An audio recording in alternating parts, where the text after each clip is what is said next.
Good morning students. Non aqueous solvents के पिछले videos में हम general introduction of non aqueous solvents, classification of solvents and physical and chemical properties of non aqueous solvents पढ़ चुके हैं। साथ ही हम liquid ammonia non aqueous solvent के रूप में किस तरीके से काम करता है, क्या उसकी फ़िज़िकल प्रॉपर्टीज़ होती हैं, उसके बारे में हम पढ़ चुके हैं। इस वीडियो में हम आगे बात करेंगे लिक्विड अमोनिया में होने वाली केमिकल रिएक्शंस के बारे में, chemical reactions occurring in liquid ammonia. और फर्स्ट है एसिड बेस रिएक्शन या neutralisation reaction.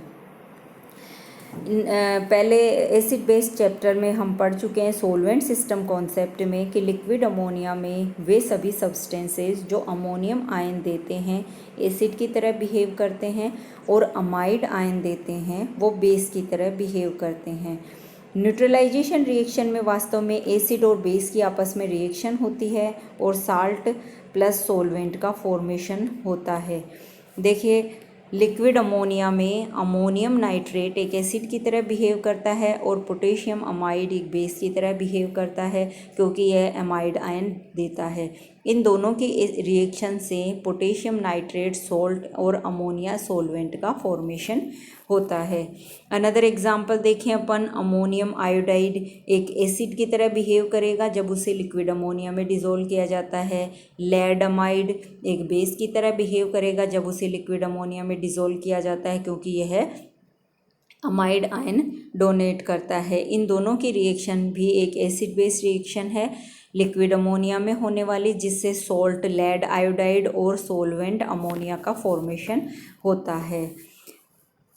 Second chemical property है ammonia as proton acceptor. Ammonia जो होता है उसमें नाइट्रोजन के पास एक लोन पेयर प्रेजेंट होने के कारण वह उस लोन पेयर को देख करके प्रोटोन को ईजिली एक्सेप्ट करने की स्ट्रॉन्ग टेंडेंसी रखता है। अमोनिया प्रोटॉन ग्रहण करने की टेंडेंसी के कारण ही वाटर सोल्यूबल होता है। अमोनिया जब वाटर के अंदर डाला जाता है तो उन दोनों के बीच में इस प्रकार की केमिकल रिएक्शन होती है और अमोनिया वाटर में डिज़ोल्व होकर अमोनियम हाइड्रोक्साइड का फॉर्मेशन कर देता है। अमोनियम हाइड्रोक्साइड वाटर में अमोनियम आयन और हाइड्रोक्साइड आयन के रूप में रहता है। अमोनिया की ये जो प्रोटॉन ग्रहण करने की स्ट्रॉन्ग टेंडेंसी होती है, इसके कारण से कई पदार्थ इसमें एसिडिक नेचर शो करते हैं और वे पदार्थ एक्वस सॉल्यूशन में बेसिक नेचर या एसिडिक नेचर या न्यूट्रल नेचर शो करते हैं। देखिए, अपन एग्जाम्पल देखते हैं एसिटिक एसिड का। एसिटिक एसिड को जब लिक्विड अमोनिया में डिज़ोल्व किया जाता है तो अमोनिया की प्रोटॉन एक्सेप्ट करने की स्ट्रॉन्ग टेंडेंसी होने के कारण acetic acid normally weak acid होता है, ऑर्गेनिक एसिड होता है, तो भी यह लिक्विड अमोनिया में स्ट्रॉन्ग एसिड की तरह बिहेव करने लग जाता है। और इसी एसिटिक एसिड को जब वाटर में डिज़ोल्व किया जाता है तो यह अपने नेचर के अकॉर्डिंग वीक एसिड की तरह ही बिहेव करता है। इसी तरीके से एसिटामाइड है। एसिटामाइड को जब वाटर में डिज़ोल्व किया जाता है तब तो ये वीक बेस की तरह बिहेव करता है, यानी कि वाटर से यह प्रोटॉन लेने की टेंडेंसी रखता है और लिक्विड अमोनिया में जब इसको डिज़ोल्व करते हैं तो यह इसकी पूरी नेचर ही चेंज हो जाती है और यह एसिड की तरह बिहेव करने लग जाता है। मीन्स अमोनिया एसिटामाइड से प्रोटॉन ग्रहण कर लेता है। नेक्स्ट है ammonia as a electron donor. इस रिएक्शन को अपन अमोनिएशन के नाम से भी जानते हैं। अमोनिया सोल्यूट के पास प्रेजेंट वेकेंट ऑर्बिटल्स में इलेक्ट्रॉन पेयर डोनेट करके कोऑर्डिनेट बॉन्ड बना लेता है और एक अडक्ट का फॉर्मेशन होता है जिसे अमोनिएट कहा जाता है। जैसे कि BF3 अमोनिया के साथ रिएक्शन करके ये अडक्ट बनाता है, इसे अमोनिएट कहते हैं। कॉपर का ये कोऑर्डिनेशन कॉम्प्लेक्स है, इस कॉम्प्लेक्स में अमोनिया इंट्रोड्यूस हो जाता है और वाटर लिगेंड का रिप्लेसमेंट हो जाता है, इसे भी अमोनिएशन कहा जाता है। नेक्स्ट है अमोनोलाइसिस रिएक्शन, यानी ऐसी रिएक्शन जिसमें अमोनिया सोलवेंट के मॉलिक्यूल्स का लाइसिस यानी टूटना हो जाता है, टूट जाते हैं। इसका एग्जाम्पल है, देखिए, silicon chloride plus ammonia ammonia के अंदर जब सिलिकॉन टेट्राक्लोराइड को डिज़ोल्व किया जाता है तो SiNH2 और अमोनियम क्लोराइड का फॉर्मेशन होता है, यानी कि यहाँ पे अमोनिया मॉलिक्यूल्स ब्रेक डाउन हो जाते हैं। इसी तरीके की रिएक्शन हम यहाँ देख सकते हैं। C6H5Cl ये है क्लोरोबेंजीन, इसको अमोनिया में डिज़ोल्व किया जाता है तो एनिलीन प्लस अमोनियम क्लोराइड का फॉर्मेशन होता है। यहाँ भी अमोनिया सोलवेंट मॉलिक्यूल्स का ब्रेक डाउन या लाइसिस हो जाता है।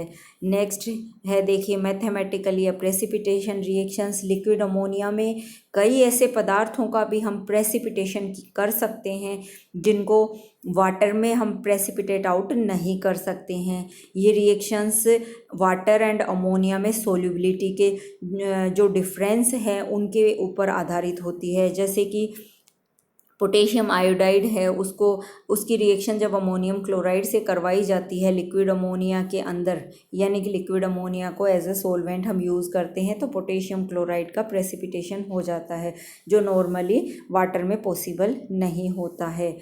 अमोनियम सल्फाइड को जब सिल्वर नाइट्रेट के साथ रिएक्ट करवाया जाता है, सोलवेंट हम एज़ यूजुअल लिक्विड अमोनिया ही ले रहे हैं, सिल्वर सल्फाइड का फॉर्मेशन होता है जो कि एक प्रेसिपिटेट के रूप में प्रेसिपिटेट आउट हो जाता है और अमोनियम नाइट्रेट बनता है। अमोनियम सल्फाइड को कैडमियम नाइट्रेट के साथ में भी हम डिज़ोल्व करके मिक्स करके लिक्विड अमोनिया में कैडमियम सल्फाइड के रूप में प्रेसिपिटेट आउट कर सकते हैं। नेक्स्ट देखिए रेडॉक्स रिएक्शन की हम बात करते हैं। लिक्विड अमोनिया में रिडक्शन रिएक्शंस तो इजीली हो जाती हैं, लेकिन स्ट्रॉन्ग ऑक्सीडेंट्स जैसे कि नाइट्रिक एसिड है वो नॉन ऑक्सीडाइजिंग एजेंट की तरह बिहेव करने लग जाता है।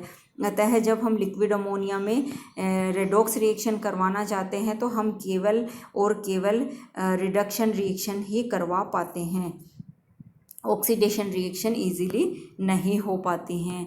इसका एग्जांपल देखिए, क्यूप्रस आयोडाइड को सोडियम के साथ जब रिएक्शन करवाई जाती है लिक्विड अमोनिया में तो कॉपर का रिडक्शन इजीली हो जाता है। लिक्विड अमोनिया में पोटेशियम सॉल्यूशन के साथ KMnO4 का ऑक्सीडेशन निम्न स्टेप्स में करवाया जाता है या होता है।